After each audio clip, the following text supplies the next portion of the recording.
मित्रों नमस्कार। आप सबका स्वागत करता हूं आपके अपने YouTube चैनल प्राच्य वैदिक एस्ट्रो में। और आज आप सबके लिए लाया हूं 2022 का वार्षिक राशिफल मेष राशि का। मेष राशि का राशिफल आपको बतलाऊंगा। तो सर्वप्रथम थोड़ा संक्षिप्त में जान लेते हैं मित्रों कि आपको कैसे जानना है। यानी कि आप कुंडली आपके पास कुंडली है या राशि का नाम जानते हैं, अपना नाम जानते हैं, तो आपको कैसे जानना है मेष राशि के मेष लग्न। तो जो मित्रों मैं बतलाता हूँ वो मेष लग्न, अधिकतर मैं बोलता हूँ मेष लग्न या मेष राशि से। मित्रों जो ये चार्ट मैंने बना रखा है ये 1 जनवरी 2022 का दिन में 1 बजे का है। ये मेष लग्न की कुंडली बनी हुई है, यहाँ पर आप देख सकते हैं। और प्रथम नंबर 1 नंबर लिखा हुआ है। तो यानी जो पहली राशि होती है हमारी या पहली लग्न होती है कालपुरुष की, वो मेष राशि या मेष लग्न कहलाती है। तो यदि आप कुंडली आपके पास है या कुंडली निकाल लेते हैं आप कंप्यूटर द्वारा, तो अगर आपके 1 नंबर पर यहाँ पर लग्न 1 नंबर यहाँ ऊपर के खाने में सबसे ऊपर लिखा हुआ है, तो आपकी लग्न हो गई मेष, यानी कि आप फिर मेष राशि के जातक हो गए। तो मेष लग्न आप इसे देखें। दूसरा, अगर आपकी राशि यानी राशि नाम जो है ये यानी कि चू चे चो ला ली लू ले लो और अ, इन शब्दों से यदि आपका राशि नाम पड़ता है कुंडली के द्वारा, तो आप इसको मेष राशि में के आप जातक हैं और आप इसे देखें।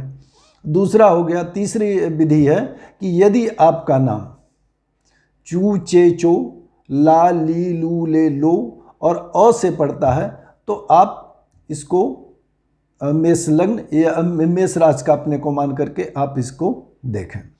यदि लग्न ही है, चंद्रमा भी यही है, तो मित्रों 100% आपको इसका फल मिलेगा। लेकिन यह भी हो सकता है कि लग्न तो आपकी मेष हो लेकिन चंद्रमा आपके यहाँ पर हो, यानी चतुर्थ भाव में है, 4 नंबर में है, तो आपकी राशि क्या हो जाएगी?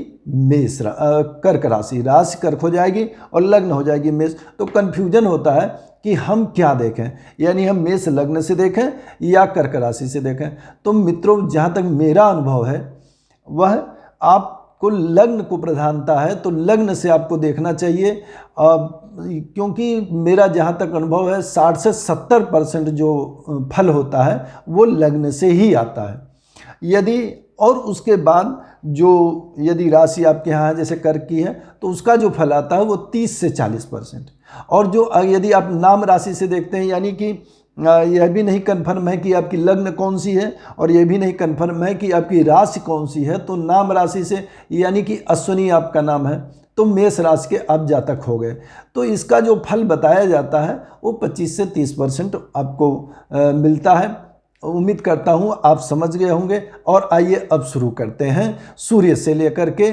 तो सूर्य मित्रों मेष लग्न के लिए या मेष राशि के लिए जो सूर्य बनते हैं पंचमाधिपति, ये पंचम भाव है। यहाँ से आप देखेंगे तो पंचम भाव यानी आपकी ज्ञान बुद्धि विद्या पुत्र पुत्री और साथ ही आपके प्रेम संबंधों के यहाँ पर कारक बनते हैं। इस समय वर्तमान में जब आपका पहला महीना शुरू होगा तो आपके भाग्य भाव में रहेंगे और यहाँ से लेकर के नवम भाव में, दशम में और एकादश में, ये 3 में जब तक संचरण करेंगे, यानी यहाँ पर जो संचरण होगा वो 15 मार्च तक करेंगे, तब तक आपकी ज्ञान बुद्धि विद्या उत्तम बनी रहेगी, पुत्र पुत्रियों से संबंध बहुत अच्छे बने रहेंगे, प्रेम संबंधों में आपकी प्रगाढ़ता बनी रहेगी, आपको शत्रुओं पर अपने विजय मिलती रहेगी, आपकी यश कीर्ति बढ़ती रहेगी। इसके बाद आपको 15 अप्रैल से यहाँ पर 15 मार्च से लेकर के 15 अप्रैल तक बैठेंगे मीन राशि में। तो इस समय आपको थोड़े से प्रेम संबंधों में कुछ कमी अनुभव हो सकती है, पुत्र पत्नियों से थोड़े संबंध खराब हो सकते हैं, थोड़ा मानसिक चिंताएं और तनाव बन सकता है।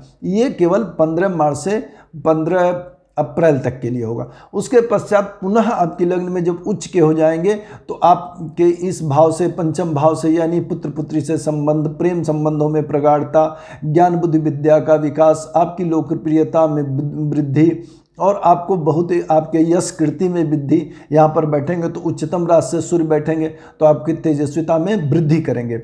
साथ ही इसके पश्चात जो है 15 मई से लेकर के और फिर पुनः जब तक यहाँ खष्ट भाव में संचरण करेंगे, यानी कि आपके 15 अक्टूबर तक, तो जो फल आएगा वो उत्तम आएगा, यानी कि आपकी ज्ञान बुद्धि विद्या का विकास होता रहेगा। साथ ही पुत्र पुत्रियों से संबंध सुदृढ़ बने रहेंगे, आपके प्रेम संबंध अच्छे बने रहेंगे। लेकिन अब मित्रों, जब यहाँ पर आएंगे 15 अक्टूबर से लेकर के 15 नवंबर तक यहाँ संचरण करेंगे सप्तम भाव में, और 15 नवंबर से लेकर के 15 दिसंबर तक यहाँ जब संचरण करेंगे तो इन दोनों भाव में सूर्य आपके लिए अच्छा फल नहीं देंगे। यानी कि यहाँ पर बैठेंगे तो आपके पत्नी से संबंधों में आपके संबंध बिखराव आएगा, दाम्पत्य जीवन में कटुता उत्पन्न होगी, पार्टनर से आपके संबंध खराब होंगे, रोजगार के कार्यों में भी आपको दिक्कतों का सामना करना पड़ेगा। यहाँ आएंगे तो आपके प्रेम संबंध खराब होंगे, पुत्र पुत्रियों से संबंधों में कटुता उत्पन्न होने की संभावना बनी रहेगी, आपको मानसिक तनाव और चिंताएं व्यथित करेंगी। तो मित्रों, सूर्य जो है यहाँ पर बैठ करके केवल इन 2 स्थानों और एक इस स्थान पर बैठ करके केवल आपको अशुभ परिणाम प्रदान करेंगे, बाकी शेष समयों में आपको शुभ फल देने वाले हैं। अब मित्रों, आइए बात करते हैं मंगल की। मंगल आपके लिए लग्नेश और अष्टमेश होकर के आपको 15 जनवरी तक आपको वृश्चिक में ही संचरण करेंगे, तो 15 दिन तो थोड़े तकलीफ के होंगे, लेकिन उसके पश्चात आपके जो है लग्नेश होकर के अष्टमेश होकर के यहाँ पर लगभग 4.5 महीने यानी कि मई तक संचरण जो होगा वो नवम दशम में उच्च के हो जाएंगे और लाभ भाव में। तो ये आपके लिए बहुत अच्छा समय रहेगा। यश कीर्ति की वृद्धि, आपके मान सम्मान की वृद्धि होगी, आपके जो है स्वास्थ्य में सुधार होगा, साथ ही साथ जो है आपके कर्म में उच्चतम दृष्टि जब यहाँ देंगे तो व्यापार में, नौकरी में तरक्की का अवसर बनेगा। साथ ही लाभ में बैठेंगे तो आपको अनेकों अनेक प्रकार के लाभ प्रदान करेंगे। साथ में मई के बाद से 1.5 महीने का अवसर जो है आपको यहाँ पर आएगा मीन में व्यय भाव में रहेंगे, तो थोड़ा स्वास्थ्य आपको यहाँ पर जो है जून के महीने में, जून जुलाई के महीने में आपका खराब रह सकता है और आपको कुछ दिक्कतों का सामना करना पड़ेगा। व्यय की थोड़ी अधिकता हो सकती है, स्वास्थ्य पर खर्च हो सकता है, आपको कुछ शारीरिक दिक्कतों का सामना करना पड़ सकता है। लेकिन यह है कि यहाँ पर भी बैठ करके जो भाव दृष्टि डालेंगे खष्ट भाव पर, तो ऋण रोग शत्रुओं का भी आपके समन करेंगे। और उसके पश्चात आपकी लग्न से लेकर के बाकी संचरण आपके जो है अन्य भाव में होगा, तो उस समय आपकी यश कीर्ति में वृद्धि, धन में वृद्धि और साथ ही साथ आपके मान सम्मान, यश कीर्ति में वृद्धि, आपके कर्मों में वृद्धि करते रहेंगे, आपके भूमि भवन वाहन सुख में वृद्धि करते रहेंगे। पंचम भाव में बैठ करके आपके ज्ञान बुद्धि विद्या पुत्र इत्यादि का विकास करेंगे। इस प्रकार से मंगल भी आपके लिए केवल 1.5 महीने को छोड़ करके, यानी कि मई के बाद जून और जुलाई को छोड़ करके शेष समय आपको शुभ फल देंगे। और वर्तमान में 15 जनवरी तक कुछ दिक्कतें आपके साथ बनी रहेंगी। आइए अब बात करते हैं बुध की। अभी तक जिन 2 हमने ग्रहों की बात की मेष लग्न या मेष राशि के लिए, तो वे दोनों ही आपके लिए शुभ थे। अब बात करते हैं बुध की। बुध जो अकारक ग्रह होता है, यानी आपका तृतीयेश और खष्ट अधिपति है, ये हमेशा अभी वर्तमान में यहाँ पर हैं दशम भाव में, यानी कुछ न कुछ समस्याएं प्रॉब्लम यहाँ बनाए हुए हैं। साथ ही साथ ये जो संचरण करते हैं सूर्य के साथ, तो सूर्य के साथ जब रहते हैं तब तो अच्छा परिणाम देते हैं। तो मित्रों, बुध जो है आपका जनवरी से लेकर के जनवरी में आपके जो है दशम में है और लगभग मार्च तक यहाँ बने रहेंगे, वक्री होकर के अन्य चीज़ें करके जो है यहाँ पर बने रहेंगे। लगभग 20 मार्च से लेकर के से आपको यहाँ पर व्यय भाव में जाएंगे। तो कुछ दिक्कतें आपको जनवरी फरवरी मार्च में बुध की वजह से थोड़ी हल्की, मतलब जो कार्यस्थल होगा वहाँ कुछ न कुछ परेशानियों का या लाभ जो प्राप्त करना है उसमें कुछ न कुछ अवरोध आपको महसूस होगा। लेकिन उसके पश्चात जब व्यय भाव में चले जाएंगे, नीच के हो जाएंगे, तो तृतीयेश और खष्टेश होकर के व्यय भाव में हो जाएंगे, तो वो समय आपके लिए अच्छा रहेगा। ऋण रोग शत्रुओं का विनाश करेंगे और साथ ही साथ आपके ऋण रोग शत्रु नष्ट हो जाएंगे, तो वो आपके लिए एक अच्छा समय रहेगा। लेकिन उसके पश्चात बुध का जो प्रभाव रहेगा आपकी लग्न पर, और फिर आगे लगभग संचरण करेंगे तुला तक, तो ये संचरण आपके लिए कुछ भाव में अच्छा रहेगा, यानी कि तृतीय भाव में आपके लिए अच्छा जाएगा, षष्ठ भाव में अच्छा जाएगा। लेकिन अन्य भाव में जब लग्न में रहेंगे और चतुर्थ में रहेंगे या पंचम में रहेंगे तो लग्न में रह करके कुछ स्वास्थ्य से संबंधित दिखते हैं, चतुर्थ भाव में रहेंगे तो भूम भवन वाहन में परेशानियां, और पंचम में रहेंगे तो आपके ज्ञान बुद्धि विद्या या पेट में भी रोग दे सकते हैं। तो बुध का फल आपके लिए बहुत उत्तम साल भर नहीं रहेगा। लेकिन बाकी अन्य ग्रहों की सूर्य की प्रबलता के कारण मित्रों बुध का फल आपको लगभग शुभ रहेगा, बहुत अशुभ नहीं हो, क्योंकि सूर्य जब भी बुध और सूर्य का कॉम्बिनेशन अधिकतर बना ही रहता है, और जब बना रहेगा तो आपको अधिक परेशानियां नहीं होंगी। लेकिन विशेष जो शुभ फल देंगे वो व्यय भाव में और तृतीय भाव में और षष्ठ भाव में। आइए अब आगे बढ़ते हैं बृहस्पति पर। देवगुरु बृहस्पति वर्तमान कालखंड में आपकी राशि में यहाँ पर संचरण कर रहे हैं 12 अप्रैल तक। आपके लिए बनते हैं बेश और साथ साथ भाग्येश, यानी कि बेश का यदि द्वितीय भाव और मित्रों व्यय भाव का स्वामी यदि किसी अन्य भाव का भी स्वामी होता है तो वो अपने इन दोनों भाव का फल न दे करके दूसरे भाव का फल देता है। यानी कि बेश हैं और भाग्येश हैं तो देवगुरु बृहस्पति मित्रों आपके लिए फल देंगे भाग्य भाव का। तो भाग्येश लाभ भाव में है तो निश्चित रूप से मित्रों 12 अप्रैल तक विभिन्न प्रकार के देवगुरु बृहस्पति से आपको लाभ प्राप्त होते रहेंगे। इनकी अमृतमयी दृष्टि जो है आपके पड़ेगी, जो है सप्तम दृष्टि आपके पुत्र ज्ञान बुद्धि विद्या पर, आपके पुत्रों का विकास, प्रेम संबंधों में प्रगाढ़ता, साथ में आपकी ज्ञान बुद्धि विद्या में वृद्धि, यह सब देवगुरु बृहस्पति की कृपा से आपको जो है 12 अप्रैल तक आपका होता रहेगा। इसके अलावा इनकी दृष्टि जो पड़ेगी पंचम दृष्टि मित्रों पड़ेगी, वो 1 2 3 4 5 यानी पराक्रम भाव पर। पराक्रम भाव पर जब दृष्टि देंगे देवगुरु बृहस्पति तो छोटे भाई बहनों से आपके संबंध अच्छे बने रहेंगे, साथ में आपकी पराक्रमशीलता सामान्य रूप से ठीक बनी रहेगी। उसके अलावा देवगुरु बृहस्पति वहाँ से देखेंगे आपके दाम्पत्य भाव को, तो आपका रोजगार यदि आप कोई छोटा रोजगार करते हैं तो वो अच्छा चलेगा, दाम्पत्य सुख अच्छा बना रहेगा, देवगुरु बृहस्पति की कृपा बनी रहेगी। हाँ मित्रों, एक चीज़ आपसे और कहना चाहता हूँ कि यदि मेष लग्न के जातक हैं आप तो देवगुरु बृहस्पति की जो सप्तम भाव पर दृष्टि पड़ रही है ये विवाह इत्यादि की कारक होती है। तो यदि इस समय विवाह के योग्य आप हैं तो आपको देवगुरु बृहस्पति की कृपा से विवाह इत्यादि होने का भी योग बना हुआ है, और साथ साथ आपका दाम्पत्य जीवन है अगर आप शादीशुदा हैं तो वो मधुर बना रहेगा। यानी देवगुरु बृहस्पति की कृपा दृष्टि यहाँ पर बनी रहेगी। अब देवगुरु बृहस्पति मित्रों 12 अप्रैल से आपके व्यय भाव में हो जाएंगे। तो व्यय भाव में हो जाएंगे मित्रों, तो अब यहाँ पर आने से आपके भाग्य में थोड़ी कमी का जरूर आपको अनुभव होगा, लेकिन ये कमी जो होगी विशेष रूप से ये होगी कि आप खर्चे की अधिकता करेंगे, खर्च करेंगे बाहर घूमने पर भी अच्छे, लेकिन अच्छे कार्यों में जो आपके खर्च होंगे वो उत्तम कार्यों में, धर्म के कार्यों में आपको संतुष्टि प्रदान करने वाले होंगे मित्रों। तो बहुत उत्तम। थोड़ा भाग्य कमजोर आपको लगेगा, बार बार थोड़ी सी दिक्कतें आएंगी, लेकिन फिर भी जो देवगुरु बृहस्पति स्वगृही यहाँ बैठेंगे तो बाहर से भी आपको भाग्य मतलब बाहरी स्थानों पर आपका भाग्य थोड़ा ज़्यादा साथ देगा गृह की अपेक्षा। यानी कि जो मातृभूमि होगी वहाँ की अपेक्षा यदि आप बाहर आकर के कोई काम कर रहे होंगे तो उसमें ज़्यादा लाभ देंगे। एक्सपोर्ट इंपोर्ट का यानी कि आपका अगर व्यवसाय है यानी कि, और या बाहर जाकर के ये भी है कि यदि बाहर जाकर के आप नौकरी करना चाहते हैं या विदेश जाने की इच्छा रखते हैं तो ये समय आपके लिए यानी कि 12 अप्रैल के बाद का जो समय होगा मित्रों वो आपके लिए बहुत उत्तम होगा मेष लग्न मेष राशि वालों के लिए।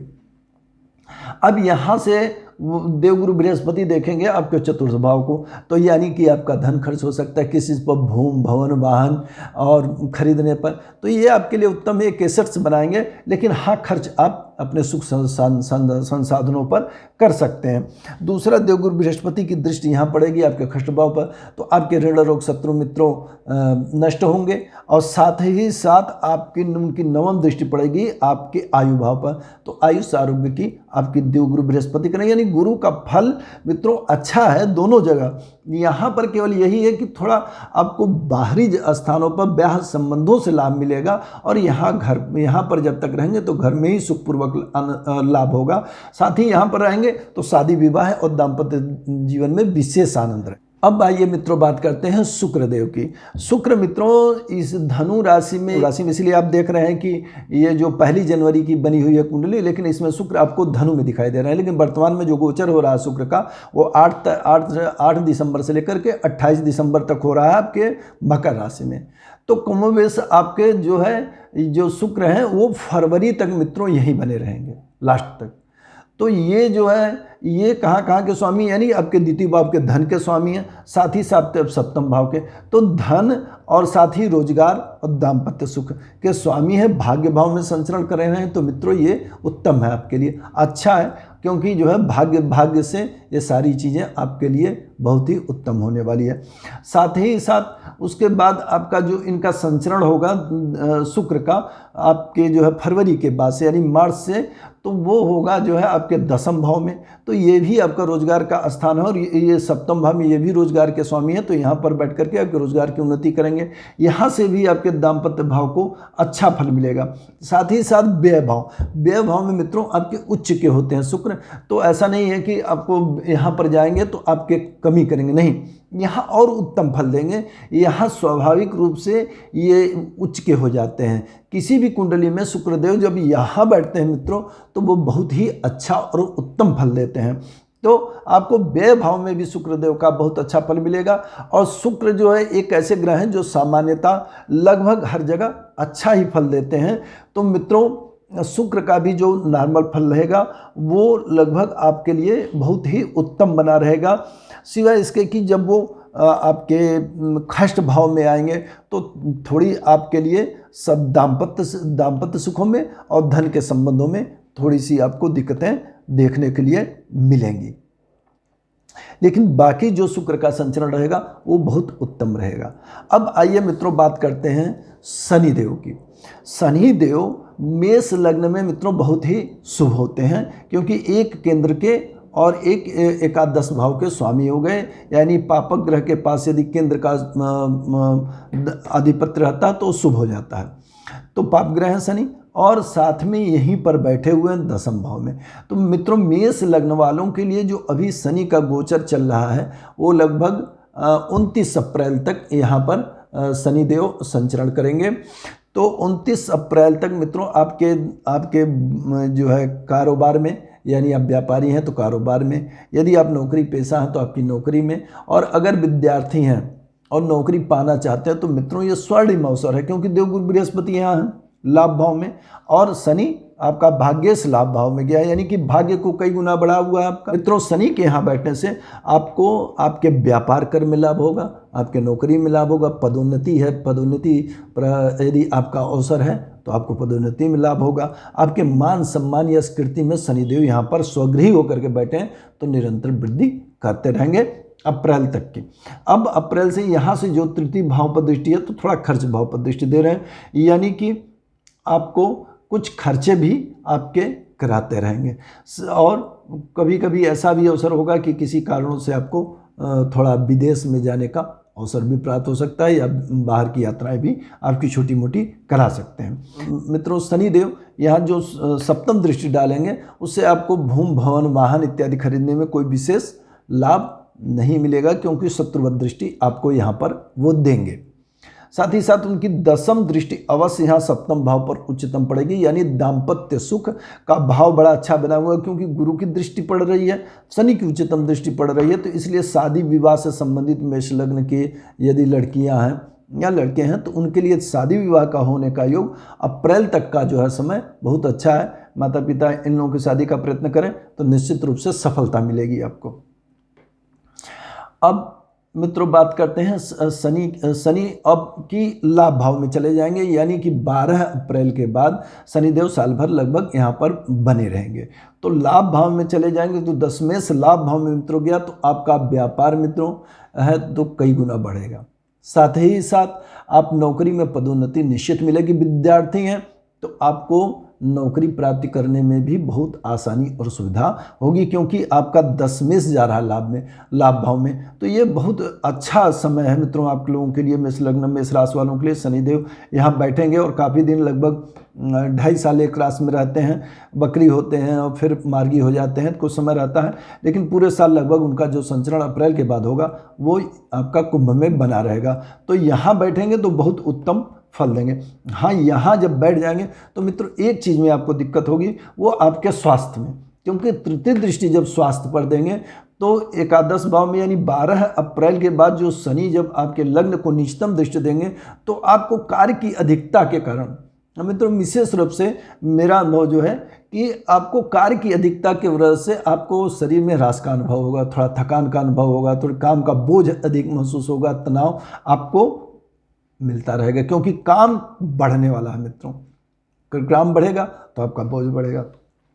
साथ ही साथ यहाँ से जो दृष्टि देंगे तो पंचम, जो सप्तम दृष्टि देंगे मित्रों, वो देंगे पंचम भाव पर, तो ये दृष्टि भी शत्रुवत पड़ेगी। तो यहाँ जो दृष्टि देंगे शत्रुवत, तो मित्रों आपके जो है कुछ प्रेम संबंधों में दिक्कतों का सामना, साथी पुत्र पुत्रियों से थोड़ी कटता, यानी कि कार्य व्यवसाय जो होगा उसमें, उसके कारण जो है इन सब चीज़ों में थोड़ा मानसिक तनाव आपको यहाँ पर देखने के लिए मिलेगा। साथ ही साथ उनकी दशम दृष्टि जब पड़ेगी मित्रों, वो पड़ेगी आपके आयु भाव पर। तो आयु भाव पर जो दशम दृष्टि पड़ेगी तो ये भी थोड़ा उतना अच्छा नहीं माना जाएगा, क्योंकि वही होगा कर्म की अधिकता और कार्य के बोझ की वजह से आपको यहाँ पर शरीर में दिक्कतें रहेंगी, कुछ न कुछ परेशानियाँ रहेंगी। साथ में आयु भाव को देखें तो थोड़ा सा दुर्घटनाएं या चोट चपेट का भी हल्का फुल्का, बहुत ज़्यादा नहीं रहेगा, लेकिन सामान्य योग यहाँ पर बनाएंगे। साथ ही साथ मित्रों, तो यानी कि फल जो आपके लिए देखा जाए तो व्यापार के लिए, नौकरी के लिए, विद्यार्थियों के लिए, सबके लिए ही बहुत उत्तम पूरे साल मेष लग्न का इस शनिदेव बनाए हुए हैं। अब मित्रों बात करेंगे राहु की। अब जैसे जानते हैं कि राहु यहाँ रहते हैं तो केतु देव यहाँ रहते हैं। राहु अभी उच्च का द्वितीय भाव में आपके विराजमान है। राहु उच्च का होने से यहाँ पर धन संपदा की वृद्धि करते हैं, अचानक धन आपको प्रदान करते हैं। ये 17 मार्च तक यह स्थिति आपकी बनी रहेगी। अचानक धन प्राप्ति का कभी कभी थोड़ा कमी भी होगा, लेकिन अचानक से कभी कभी धन आ भी जाएगा और संग्रह भी आप कर पाएंगे। तो राहु यहाँ उच्च करके हो करके बैठे हैं साथ में, तो यहाँ पर आपको धन कुटुंब की वृद्धि 17 मार्च तक करते रहेंगे। तो 17 मार्च से राहु जो है अपनी इस पोजीशन को बदल लेंगे और वे वक्री चलते हैं, तो इसलिए आपकी लग्न में आ जाएंगे। यानी राहु देव जब लग्न में आ जाएंगे तो राहु क्या है, मस्तिष्क है, ज्ञान है, चतुरता है, युक्तियां हैं, यानी कि आपके अंदर काम करने के लिए युक्ति, नए नए विचार, और साथ ही आप अपने क्षेत्र में अपने को लीडर के रूप में स्थापित करने की कोशिश करेंगे।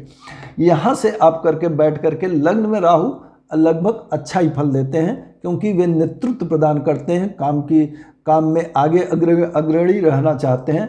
तो राहु देव जब मेष, और इनकी यह मेष भी कुछ विद्वानों ने इनकी स्वराशि माना है, तो यहाँ भी अच्छा फल आपको देंगे। आपके अंदर ज्ञान बुद्धि विद्या की वृद्धि कर देंगे, युक्तियों से आप कार्य करेंगे, चातुर्यता से काम करेंगे, और ये मस्तिष्क का भाव भी है, तो यहाँ पर बैठ करके राहु देव अच्छा परिणाम प्रदान करेंगे। साथ ही साथ यहाँ से देखेंगे पंचम भाव को, तो ये थोड़ा सा उतना उत्तम नहीं होगा। पंचम में पेट में थोड़ी कब्ज इत्यादि की शिकायतें या कुछ गैस इत्यादि की शिकायतें, क्योंकि शनि, राहु और केतु तीनों वायु तत्व के कारक ग्रह हैं, और यहाँ पर जब दृष्टि देंगे तो मित्रों आपको गैस इत्यादि की प्रॉब्लम हो सकती है। साथ ही सप्तम दृष्टि जो देंगे वो मित्रवत शुक्र की राशि पर देंगे, तो शुक्र की राशि पर देंगे तो दाम्पत्य जीवन इत्यादि मित्रों अच्छा बना रहेगा। दाम्पत्य जीवन में खुशियां रहेंगी, रोजगार आपका अच्छा चलेगा, साथ ही अन्य प्रकार की खुशियां आपके दाम्पत्य जीवन में, पत्नी से संबंध सामान्यतया अच्छे बने रहेंगे। अब बात करते हैं इनके नवम दृष्टि की। तो नवम दृष्टि जो है राहु की पड़ेगी मित्रों यहाँ पर, वो पड़ेगी नीचतम, यानी कि चतुरता, युक्तता, अन्य चीज़ों तो करेंगे, लेकिन थोड़ा भाग्य को कमज़ोर करेंगे, यानी भाग्य पर थोड़ा सा आपका बिलीव भी मित्रों जब लग्न में ही बैठ जाएंगे तो थोड़ा कम होगा। आपको थोड़े भाग्य पर थोड़ा संदेह रहेगा, तो आप अपने ही कर्मों से पराक्रम करेंगे और साथ ही युक्तियों के द्वारा आप अपने कार्य को सिद्ध कर लेंगे।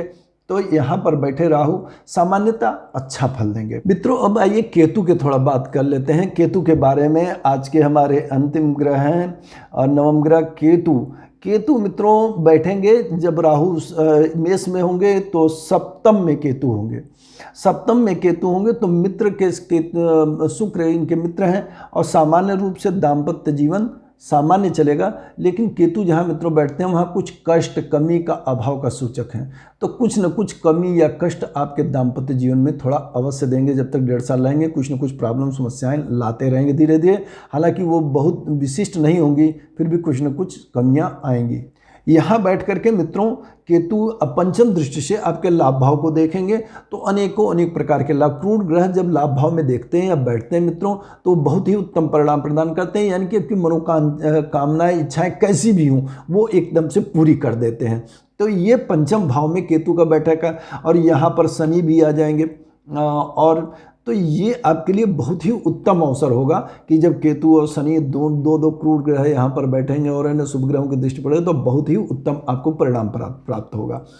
अच्छा, अब इसके बाद इनकी जो दृष्टि मित्रों पड़ेगी सप्तम दृष्टि लग्न पड़ेगी तो मंगल इनके सामान्य मित्र हैं, तो साधारणतया लग्न में सामान्य प्रकार, लेकिन फिर भी कुछ थोड़ा सा कठोरता लगेगा, ह्रास हो सकता है जी, मतलब अधिक श्रम करना पड़ सकता है, इस तरह की सामान्य सी समस्याएं आपको देखने में आ सकती हैं। इसके अलावा इस तृतीय भाव पर दृष्टि देंगे केतु, तो तृतीय भाव पर दृष्टि देंगे, नवम दृष्टि उनकी तृतीय भाव पर पड़ेगी तो मित्र यहाँ पर आपके पराक्रम की बल और पराक्रम की वृद्धि करेंगे, यानी कि आप अपने पराक्रम व भुज बल से धनो लाभ का कई गुना आमदनी करेंगे।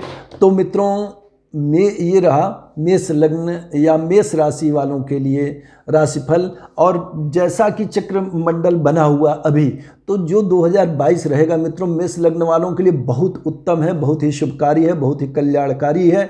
और मेरा भी आशीर्वाद है कि आप लोगों का जितने भी लोग दर्शक हैं देख रहे हैं उन सबका कल्याण हो, मंगल हो। और साथ ही मित्रों अभी तक अगर आपने मेरे चैनल को नहीं सब्सक्राइब किया तो सब्सक्राइब कर लें। और अगली वीडियो में मिलता हूँ वृष लग्न या वृष राशि वालों का राशिफल लेकर के, तब तक के लिए दीजिए मुझे आज्ञा। नमस्कार।